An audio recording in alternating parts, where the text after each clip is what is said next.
वामदेवाय नमो ज्येष्ठाय नमो श्रेष्ठाय नमो रुद्राय नमः कालाय नमः कलविकरणाय नमः बलविकरणाय नमो बलाय नमो बलप्रमथनाय नमः सर्वभूतदमनाय नमो मनुन्मनाय नमः अघोरेभ्योऽथ घोरेभ्यो घोरघोरतरेभ्यः सर्वेभ्यः सर्वेभ्यो नमस्ते अस्तु रुद्ररूपेभ्यः।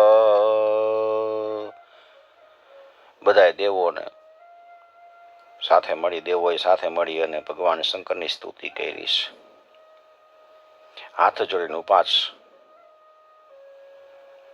શંકર ભગવાને ત્રિપુર રાજ્યનો નાશ કર્યા પછી ત્રિપુરારી કહેવાના. પછી એનો ક્રોધ સમતો નહોતો.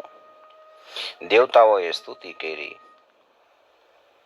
પોતાનું રૌદ્ર રૂપ શિવજીએ સમેટી અને દેવતાઓને કીધું છે, તમારાથી પ્રસન્ન થયો છું, વરદાન માગો.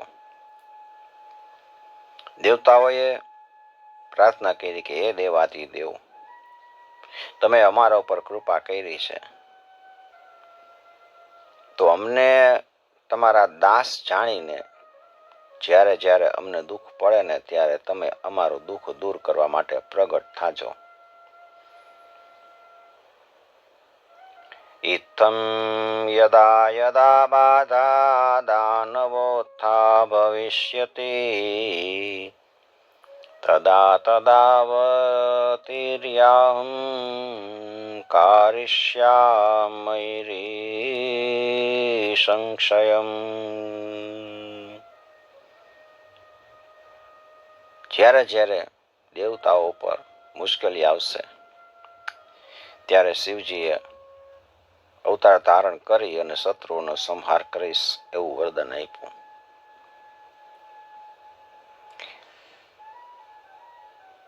આ સમયે મય દાનવ ત્યાં આવ્યો છે.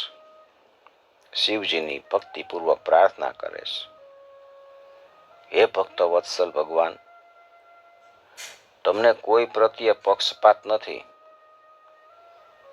તમે તો કેવળ કલ્પવૃક્ષ સમાન છો. હું અત્યંત આદરપૂર્વક તમને વંદન કરું છું.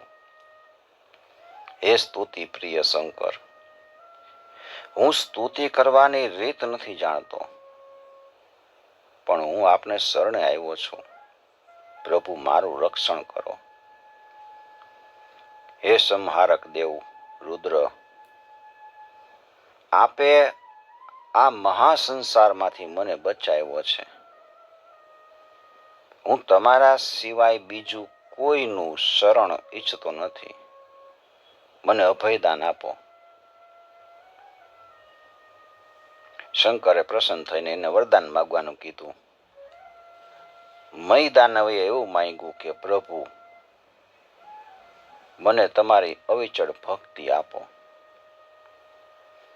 અને આપના ભક્તો છે એ મને મિત્ર બાને, મને મિત્ર કહે અને મને કોઈ દિવસ આસુરી ભાવ ન થાય અને તમારી જ ભક્તિમાં હું નિમગ્ન રહું, એટલું જ માગું છું.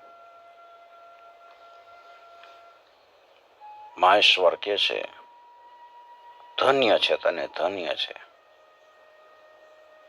તું તારા પરિવાર સહિત વિતલ નામના પાતાલ લોકમાં જા અને અહીંયા સ્વર્ગના કરતાય ઉત્તમ ભોગ ભોગવીને સુખથી રહે. ભગવાનની આજ્ઞા માથે ચડાવી મય દાનવે એને તથા સર્વ દેવો અને મુનિઓને પ્રણામ કરે છે અને પછી વિતલ લોકમાં જતા રહીએ છે. મય દાનવ ગયો કે તરત જ મુંડિયા યતિઓ ત્યાં આવે છે. જીવડા વિષ્ણુ ભગવાને યતિઓને રચ્યા ને દેવને પ્રણામ કરીને કહે છે, એ દેવો, હવે અમે કયું કાર્ય કરીએ કે જેનાથી આપને સંતોષ થાય? અમને આજ્ઞા આપો. તમારી આજ્ઞાથી અમે શિવ ભક્ત દૈત્યોની બુદ્ધિ ભ્રષ્ટ કરી નાખી અને એનો વિનાશ થયો. અમે શિવ ભક્તના વિરોધી થયા છે. એટલે અમારી દુષ્ટતા માટે અમારો નરકવાસ થશે. અમારો ઉદ્ધાર કરો. અમે તમારા શરણે આવીએ છીએ. વિષ્ણુ ભગવાન આવી રીતે પ્રાર્થના કરે છે. વિષ્ણુ ભગવાન કહે છે કે હે યતિઓ, તમે ડરો નહીં. તમે જે કાંઈ કર્યું છે ને એ શિવજીની ઈચ્છાથી કર્યું છે, એટલે તમને પાતક નહીં લાગે. દેવોનું કાર્ય કરનારા લોકો દેવોને પ્રિય હોય છે. એટલે હવે તમારે અન્ય કોઈ કાર્ય કરવાનું નથી. એટલા માટે તમે મરુભૂમિ મારવાડમાં જાઓ અને અહીંયા તમારે રહેવાનું છે. જ્યારે કળિયુગ આવશે ને ત્યારે તમારો પાખંડ મત સ્થાપવો. એ સમયે મોહ પામેલા લોકો તમારો મત સ્વીકારશે. વિષ્ણુની આજ્ઞા અનુસાર મુંડિયા યતિઓ મારવાડ દેશમાં ચાલ્યા ગયા અને ત્યાં જઈને પોતાનો આશ્રમ કરી કલયુગની રાહ જોવે છે.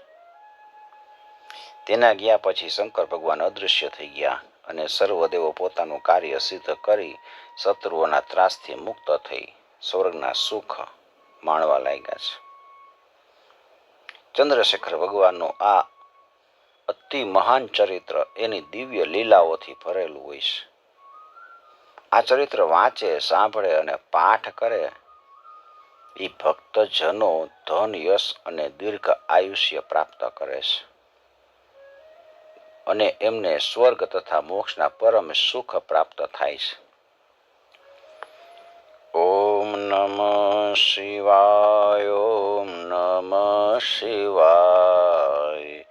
નમઃ શિવાય. ઓમ નમઃ શિવાય. ઓમ નમઃ શિવાય. ઓમ નમઃ શિવાય. નમઃ શિવાય. ઓમ નમઃ શિવાય. ઓમ નમઃ પાર્વતી પતયે. હર હર મહાદેવ.